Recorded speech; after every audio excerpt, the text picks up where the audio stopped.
It's time for the Hard Truth Indiana Football Postgame Show, brought to you by Hard Truth Distilling Company.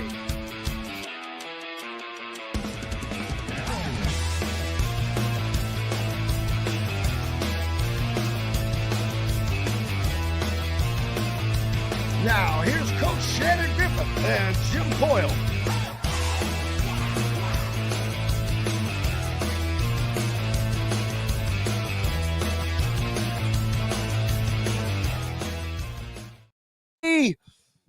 Unfortunately, welcome into the Ohio Stadium here in Columbus, Ohio. Jim Coyle with you as always. Of course, Shannon Griffith with us as well. Thank you for being with us as well here on this Hard Truth Indiana Football Postgame Show. And Coach, it did not go as planned for the Indiana Hoosiers, but it certainly started out like it was going to. I mean, you stop Ohio State on their first drive, you get the ball, and you march it right down the field, and you put it in the end zone. And unfortunately, if they would have known that was pretty much the end of their day at that moment, that would have been some hard news to take. But that was pretty much it. But it actually started, and Coach Signetti said this as well, when they had that 3rd down and 1. And I've seen 1 or 2 replays, but it clearly looked to me that it was a bad call. It was a horrible call because I saw the same offensive lineman, I can't remember who it was called on, but turning his head to call out defensive coverages throughout the game. And that's what he did at that time. He had his head turned and pointed out a coverage. And the next thing you know, he's on his butt. And that was a bad call. And did that cost the game? No, I'm not going to say that. Signetti said the same thing, but there was a turn of the tide there. Then they get the 3rd and 6, and then boom, they blitz, and it just seems things seem to change.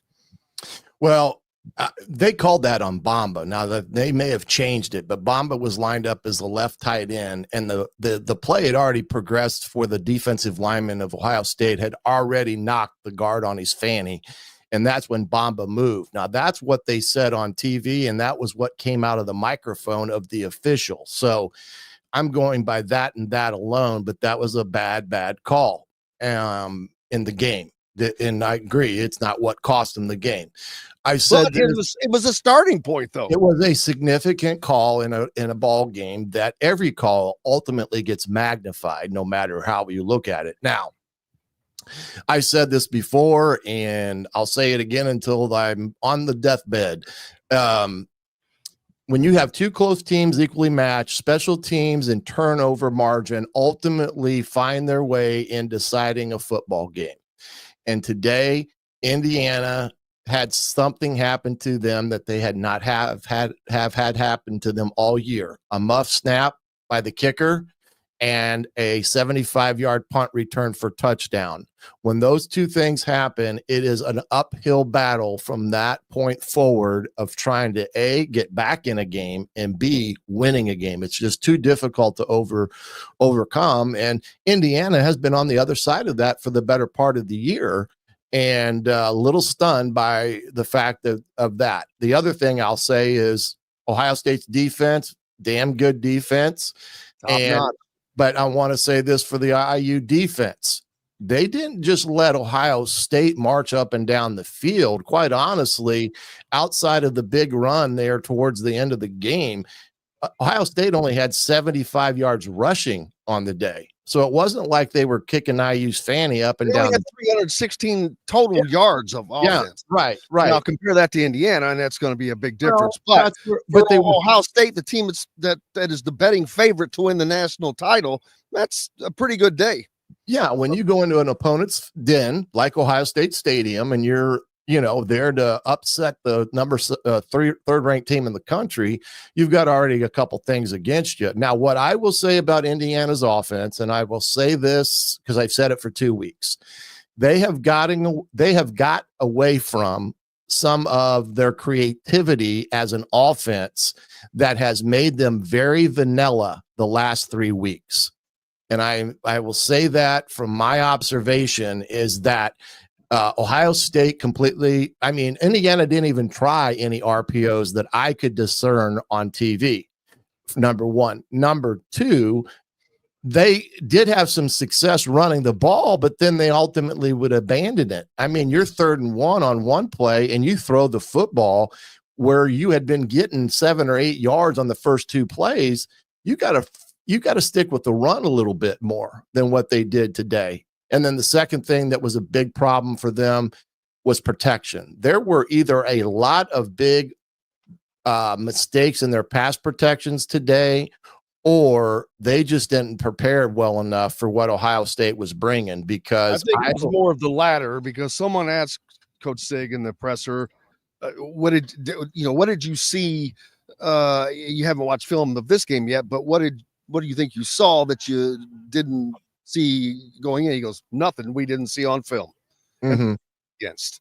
So they probably just got beat by better talent in that regard, because this game was won and lost in the trenches on both sides of the ball. Even though Indiana did a good job defensively, they didn't get to the quarterback. They got close a few times, but and I noticed they got juked out of some tackles a lot on the running game. But Indiana's running game itself, Tyson Lawton was the leading rusher for this game with 79 yards. That's a hell of a day against this Ohio State team. Not many guys can do that. 5.3 yards per carry. Justice Ellison had 62 yards rushing, and that was almost better than Travion Henderson, who had 68 as Ohio State's leading rusher. So Indiana did a good job running the ball, like you said. Unfortunately, Curtis Rourke, 8 of 18, 68 yards, 0 touchdowns, and a QBR of 76.2. That is less than half of his average. And that was all about Ohio State eating up Indiana's offensive line, getting to the quarterback, not allowing him to get into a comfortable throwing motion. There was a throw that was out to the right that was just kind of an easy open out pattern, but he missed it because he had to throw it just a tick sooner than he wanted to. Yeah. Well, and then that first drive of the game, I mean, Indiana was providing time for him to throw when Ohio State was only rushing 4 guys. But what Indiana got into was having to throw the football when they're behind the chains and they become one-dimensional, and Ohio State pins their ears back and comes at you. I mean, that's what Indiana had been doing all year on defense. So, I mean, part of it is they were not a successful team enough on first and second down today that has led them to some deficiencies over the last couple weeks, including that second half at Michigan. And so when you play these teams, you've almost got to play a perfect game, and the margin for error is very, very minimal. And unfortunately today for Indiana, they made more mistakes, and the kicking game absolutely killed them. And Absolutely. the field position battle too. In the whole second quarter, Ohio State's worst starting field position, I believe, was Indiana's 41. And Indiana was inside the 10, 15 on drives today, and 5 on the one time they got the stuff on the fourth down play, where they were forced to have to drive the field, 80, 90 yards. And I don't care who you are, you're not going to do that, against an average defense, let alone one of the better defenses in the Big Ten. And same thing happened to Ohio State. They weren't like they were moving the ball 80 yards in the game. So, it was a hard lesson for Indiana to learn in a hostile environment. I'm not a big fan of how it ended. I get it. You got to do what you think you got to do there. But Day could have easily taken a knee and called it a day, but he wanted to put it into Indiana's face a little bit. And well, you know what? It is what it is. I'm not going to say anything about that on him, because you know what? You kind of get what you give, and Indiana's been giving it. And Cignetti was asked about that in the presser as well, and he said, "Hey, he's got to do what he thinks is best for his team." And it's the same thing. Do you think Indiana is going to try to beat Purdue by 14 next week or 400? No. I don't want it to be misconstrued. And Right. I did preface this. The fact of the matter was that their running back had gone down at the 1 yard line like he is taught to do after they get a big first down within the last 2 minutes of a game. Normally in the coaching profession, the idea is that you are not there to ABC, and that's normally the code if you want to talk about it. There's always a code in every sport that you're in, whether it's hockey, whether it's football, whether, whatever it is.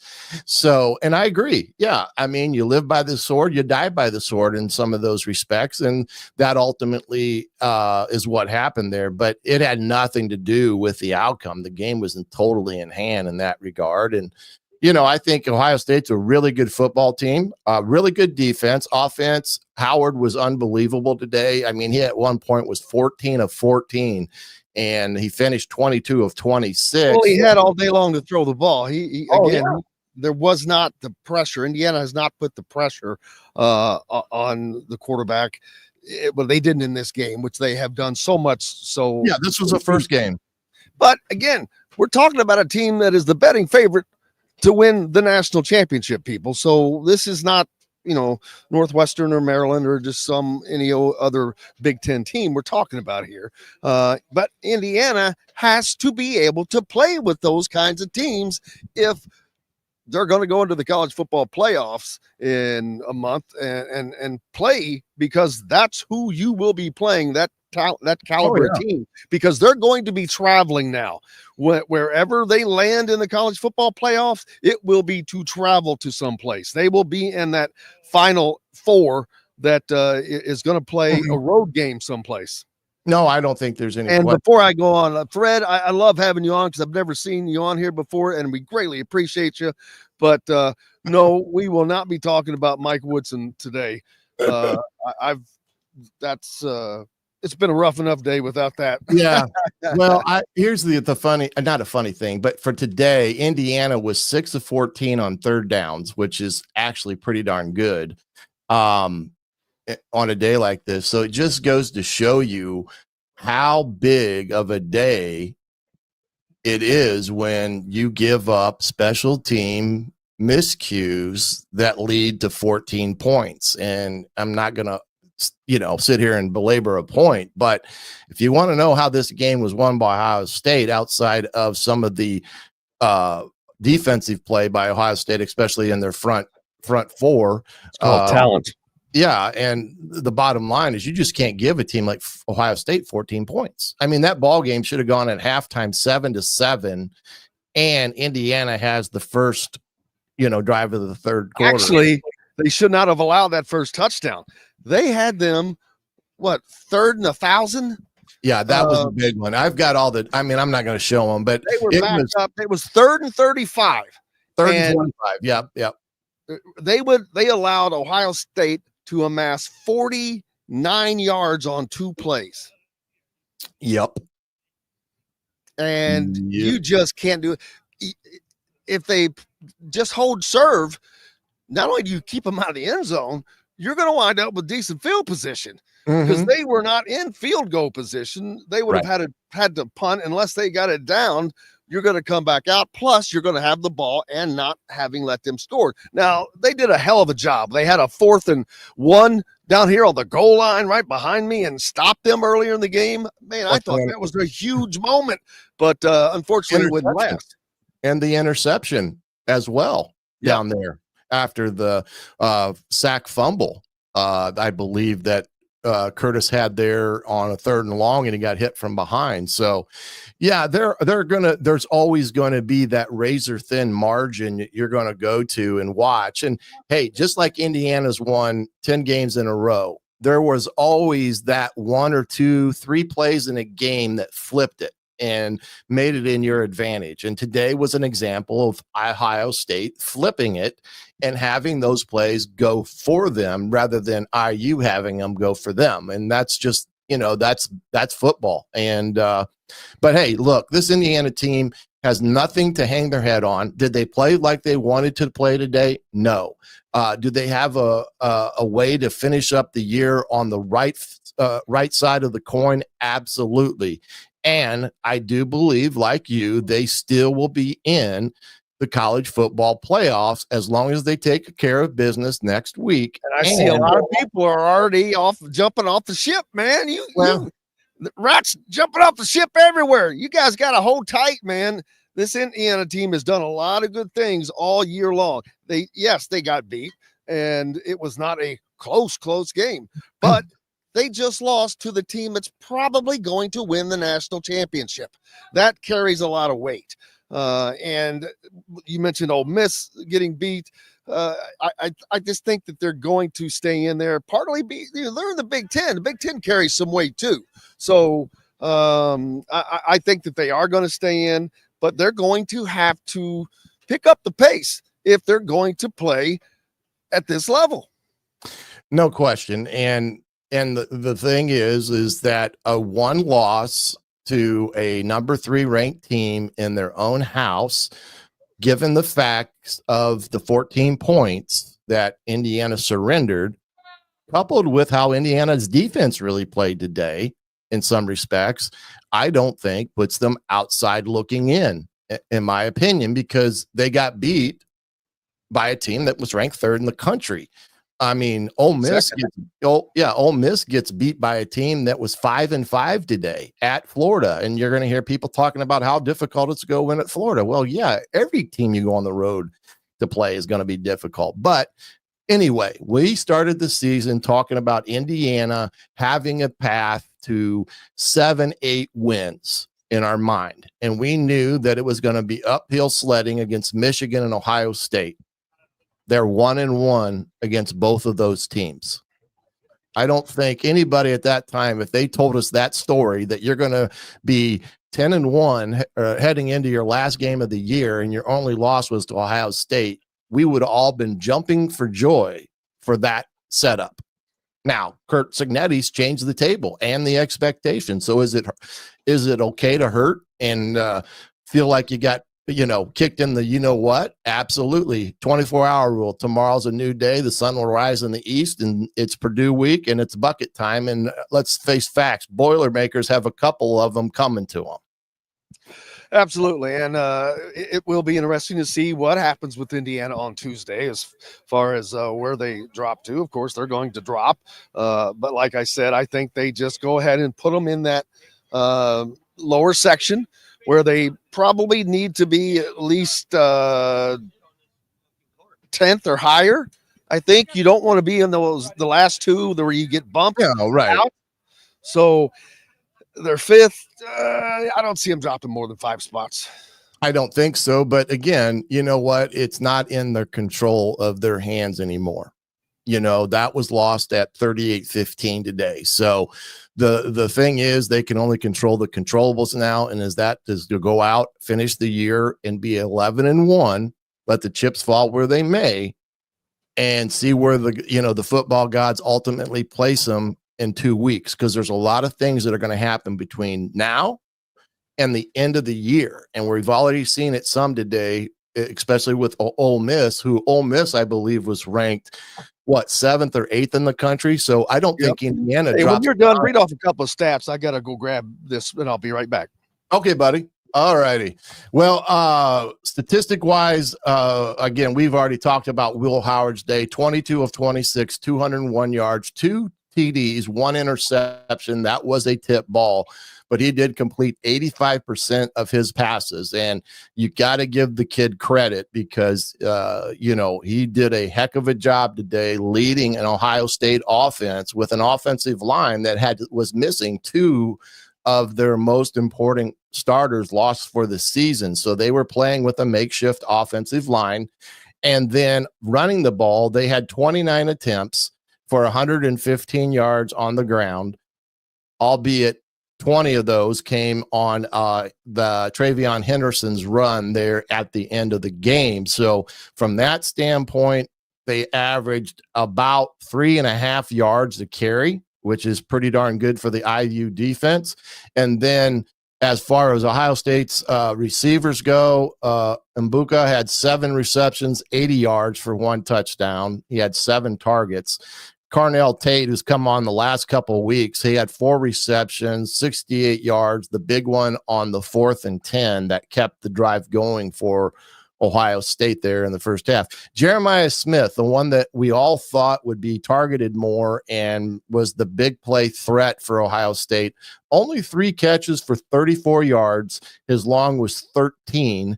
And I think that the credit to D'Angelo Pounds as well in his coverage today, which I thought was outstanding at times. So 201 yards again on the day.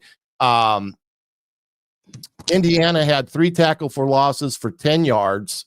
Ohio State had 8 for 73. And there's a recurring theme there that Indiana has to address because they had 41 lost yards against Michigan and they had almost double against Ohio State today, all on sacks. That Ohio State had 5 quarterback sacks for 46 of those 73 yards. Last week, did they give up 5 or 4 sacks? 4. 4, maybe. I'd have to look. Maybe more like 3, but I can't remember. I think it was 4, but 9 sacks in the last 2 games. Mm-hmm. That's a problem. That's why I was talking about with this offensive line. Yeah, they've got to get that shored up because if not, this is what you're going to see. The offense can't, they can run the ball, but this team has to be able to throw the ball to score. They've got to be able to put these weapons into play, whether it's Surratt or a Cross or whoever. And when the quarterback can't throw, they can't do that. Yeah, right. Exactly. And you're right that, it goes hand in hand into having efficiency as an offense, but you can't give up 5 sacks on the day. And then a part of those TFLs for 73 yards, one of that would have been the punt. So that was probably a negative 15 to 18 yards right there as well. So yeah, it's like you said, it's a recurring theme that you have to address. You have to find out what those answers are. Is it because they lost Weaver to the Achilles heel? Maybe part of it, but not all of it. And some of it's the guys they've been going against because Michigan and Ohio State probably have the best defensive front in all of the Big Ten minus probably Penn State. How about that Minnesota 10-0 score over Penn State in the second quarter? That would be massively huge. And I wouldn't be a bit surprised because PJ Fleck has shown time and time again that they have been able to win big games in Minnesota. And I don't think Penn State nationally plays all that well on the road in Franklin's tenure there. So like I said, there's a lot of ball to be played, even though we've got 1 game left, but a lot can happen between now and next Saturday when we're doing this same thing after the Purdue game. And as well as Indiana's defense played today, they didn't. Will Howard didn't have this Joe Montana-esque day. He only had 201 yards passing, but he had 2 touchdowns to go with it. He was 22 of 26 for 85% completion rate, man. That means you've got plenty of time and open receivers. That was another thing. The coverage seemed a little soft to me. It didn't seem like the DBs were up on the receivers. There was just a cushion, a lot of cushion. Well, and that's part of the concept of what the length of Ohio State's receivers compared to Indiana's DBs. I mean, the Jeremiah Smith kid is all of 6'3". Now, he only had 3 receptions today. Mbuka was their leading receiver at 7. And I just don't think they wanted to give them cheap scores on a big pass play over their head. So that can be understood. Now, there are a couple times I wish they would have played up more because they gave them too many easy completions at times. But again, when your defense is back against the wall as much as it was today in terms of field position and only really given up 21 points in total in some respects, they actually played better than I thought they would against the daunting Ohio State offense. And yeah, the talent gap, that's talent gap there. That's nothing new to Indiana or anybody around that Ohio State's talent is off the charts, as is all these guys that are at the top of the food chain. They all have that type of talent. Georgia does too. And you can say Alabama is part of that equation, probably Texas. And, Oregon's found their way to the top of the food chain as well. But, speaking of the Big Ten title game, I mean, I like Ohio State's chances going in there. As you know, it's hard beating a. I don't think there's any question. I just think that Ohio State is the better team. I've thought that they were the better team all year, even after they lost the game. Nothing against Oregon. And Ohio State is playing really, really well. We saw that today. They turned this Indiana team into a not very effective, let's just say. And they made the quick adjustments to do that. And man, Indiana, like I said, they've got to juice up that O-line once that gets done, and that's going to come. I mean, look at all the things they have fixed. First of all, they were 10-0 coming into today, but they have great position groups at virtually every place: the receiving core, the quarterback's room, the defensive side. They're not perfect. They're not. No. 1 year are they going to fix everything, but it's something. If this team is going to play with the big boys, which they are and they have, they've got to take that step up, and that's not something I don't know that can be done this season. Which I'm not saying that they can't go out and win a playoff game. They can. It's about matchups as well. Yeah, right. And unfortunately, these Big Ten big boys, they got the best of the best. I mean, they've got a load of 4 stars, and it's just great load of talent. Yeah, and again, Indiana was able to get to where they were at today because the way the NCAA rules have changed and benefits for teams like Indiana, with the portal being the way it is and the opportunity to bring in the talent that they were lacking. And that's, moved them into this space that has been in all practicality for Indiana's existence as a football team, something they only dreamed about being. And so, yeah, there's still a lot of things that have to happen for Indiana in the recruiting world as it pertains to building a team the right way so that you can play with the big boys like Ohio State and such, so that you don't have a really big gap on the talent end of the equation. But it is what it is. And, you just tip your hat to Ohio State and move on to the next one, because that is the most biggest game in Indiana history. Absolutely. Terry made that bet. He won with you, but I think he didn't get it done with me. But we may sneak you on sometime anyway, man. Don't worry about that, because we've got plenty more to come. The season is not over. They've got the end of the regular season coming up next week at Thanksgiving weekend against Purdue, and a game that Indiana can use to take out its frustrations, to kind of flex its muscles a little bit, to try to impress the committee a little bit, because there's no doubt this game is going to be a talking point, but I don't see it just taking them out. But hey, that's just my opinion. And of course I cover Indiana, so there's not bias there, but I know more about them, and I just think that they're worthy of being in there, especially with some of the other teams that we're talking about. Yeah. And again, I mean, this game got away from them. And that happens. And losing one game ultimately at the number 3 ranked team's place of business shouldn't overly penalize you and pushing you out of the stratosphere, as it would seem, because at the end of the day, when you look at it, Indiana is rightfully so probably in the position they would be irregardless of what happened today, because you had Oregon, Ohio State were the 2 teams that were basically in front of Indiana outside of Penn State.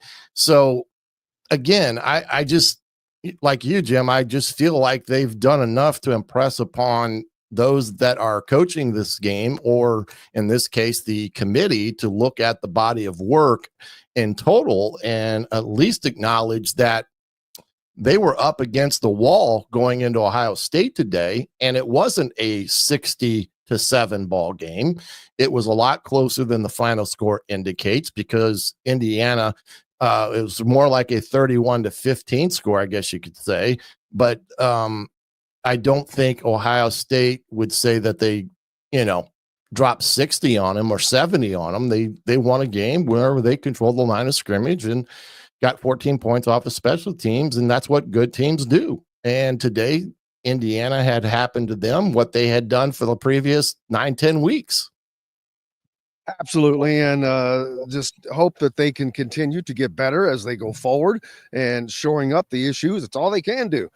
Keep working to be better, to be the best team that they can be. They've had a hell of a year, best team in the history of Indiana football. They've gotten to 10 wins, expected to get to 11 next week, and who knows if they can get to 12 with an appearance in the college football playoffs. We'll certainly find out, but that'll have to wait because that's still a few weeks away from being decided. But I think that it will be the case, and it'll be all good. Well, here's what I will say, and you probably need to get yourself back on the road before they lock you in the shoe. But this team is going to need everybody's energy next week at home against Purdue. And I know the game is technically a sellout, or at least that's what we've all been told based upon the couple weeks ago. But this team deserves to have a full house in Memorial Stadium taking on Purdue, because that energy, that representation by the IU faithful go a long way of showing that you're behind the football team, no matter what. A loss or nothing, you're still there against the Purdue Boilermakers for the biggest game on Indiana's schedule every year, the bucket game, and a chance for Indiana to regain it and hopefully do enough to impress upon the committee that they deserve to be one of the 12 teams in the national playoff. And one of the things that hurt Indiana most today, according to Kurt Cignetti, was the noise. Absolutely. He said we did not handle the noise well. Had to go to a silent count. Center couldn't hear. I saw that there was one time where you could just tell the blitzing linebacker he knew when the snap was coming, or it looked like, or just timed it perfectly because he was in the backfield before the ball was completely out of the center's hand. Man, I mean, he was there. So that the noise, noise level was a big time difference. But that's something that this team could absolutely face on the road in a college football playoff game, depending on where they go. Obviously, most of the SEC stadiums, very large. The upper Big Ten, very large, like this, or Michigan, but Penn State or something like that. So I think they need to practice with earbuds in, playing, Guns N' Roses on high volume and pumping noise into the stadium. And then that's how you practice on offense. Yeah, dealing with noise is a very difficult thing for an offense. And the bad thing about it is that you ultimately end up changing something that you've done for 9 or 10 weeks the same way to all of a sudden you're changing something that starts every scrimmage play, and having to change it for a game like today can cause hesitation by the offensive line. It can cause hesitation and uncertainty by your center, as we saw a couple snaps that were pretty high that Kadick never really has done all year. So, yeah, that's what I'm saying. I mean, we talk about Ohio State's talent. We never talk about Ohio State's fan base and the what they bring there in that stadium is second to none, but that's what good teams do. When they have the product on the field, you have the product in the stands, and Indiana has now gotten that product to where that's warranted to have that type of home field advantage when teams come to Bloomington to play them. And it has made a difference in the Michigan game and a couple of other games this year because of it. And don't sell yourself short, because that's the truth. Well, we'll have a lot more time on Monday to talk about everything, because we'll know what happened with all of the games, and we'll have been able to digest that and look at what we expect to be happening as far as movement in both the college football poll and the AP poll, which will be coming out well, AP is what tomorrow, so that'll be they'll out, be out and then tomorrow. AP, and then the college CFP on Tuesday evening. So big thanks to everybody for joining us here on the Hard Truth Indiana Football Postgame Show with Coach Shannon Griffith and myself, Jim Coyle. We really appreciate you guys always, and we'll always try to bring you the content from wherever it is. Until Monday, I'm Jim Coyle. For Shannon Griffith, we will see you on the radio.